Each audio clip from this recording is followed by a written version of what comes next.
ರಾಜನಾದ ನೀನು ಇದು ನನ್ನ ಬಿಡದವನೆಂದು ಅಪಹಾಸ್ಯವಾಗಿ ಜನ್ಮೇಲವೇ ನಂದ ವಿಕ್ರಮ ಇದು ಕ್ಷಣ ಮಾತ್ರದಲ್ಲಿ ನಿನ್ನ ಜನ್ಮರಾಶಿಗೆ ಬರಬೇಕು. ಕ್ಷಣ ಮಾತ್ರದಲ್ಲಿ ನಿನ್ನ ಕನ್ಯಾ ರಾಶಿಗೆ ಬರಬೇಕು.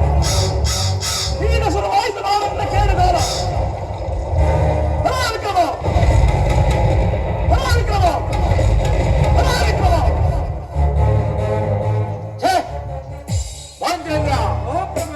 ಗಗನ ಮಾರ್ಗದಲ್ಲಿ ವಿಕ್ರಮ ವಿಕ್ರಮ ಎಂದು ಶಬ್ದವೇ ಕೇಳಿ ಬರುತ್ತಿರಲಿಲ್ಲ.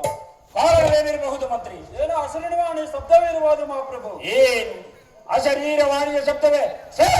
ಓ ಅಶರೀರವಾಣಿಯ ಶಬ್ದವನ್ನು ಏನು ಮಾಡಬಲ್ಲ ರಾಜ್ಯರೇ ಬಿಡು. ರಾಜೇಂದ್ರ, ಅದು ಅಶರೀರವಾಣಿಯ ಶಬ್ದವಲ್ಲ. ಮತ್ತೇನು ಸ್ವಾಮಿಗಳೇ? ರಾಜೇಂದ್ರ, ಆ ಪರಮಾತ್ಮರ ರಥ ಗಗನ ಮಾರ್ಗದಲ್ಲಿ ಸಂಚರಿಸುತ್ತಿದ್ದಾಗ ನೀವು ನುಡಿದ ಕಠೋರವಾದ ನುಡಿಗಳನ್ನು ಕೇಳಿ ಈ ರೀತಿ ಗರ್ಜಿಸುತ್ತಿರುವರು. ಈಗಲೂ ಕಾಲು ಮಿಂಚಿಲ್ಲ. ಅಶ್ವರಾಜದಿಂದ ಆತನ ಪ್ರತಿಮೆಯನ್ನು ಮಾಡಿಸಿ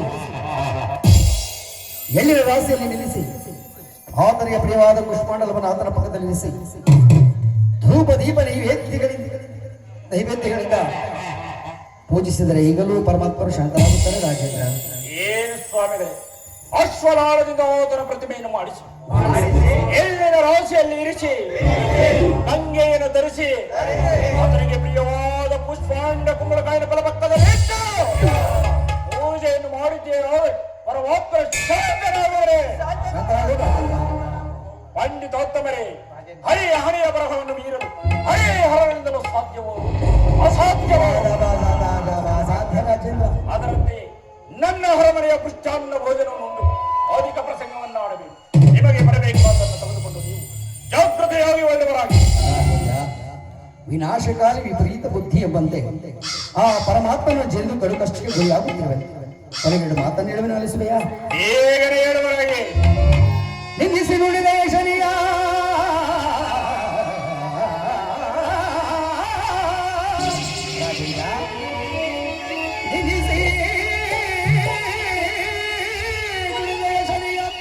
ನಿನ್ನ ಕನ್ಯಾ ರಾಶಿಗೆ ಬಂದು ಅಘೋರ ಕಷ್ಟದ ಕೊಡುವರು ಸರಿ ರಾಜರು.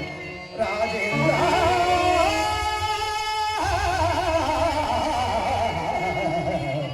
ರಾಜೇಂದ್ರ,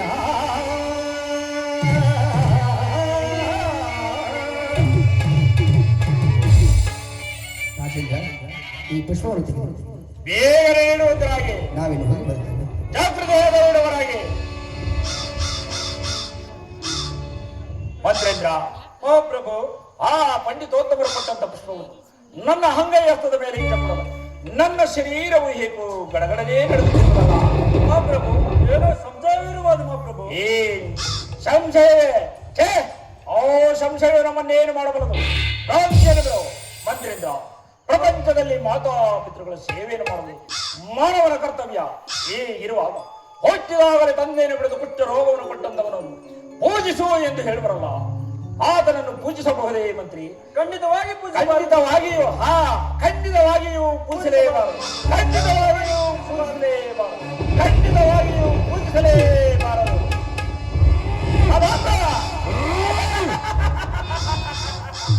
ವಿಕ್ರಮ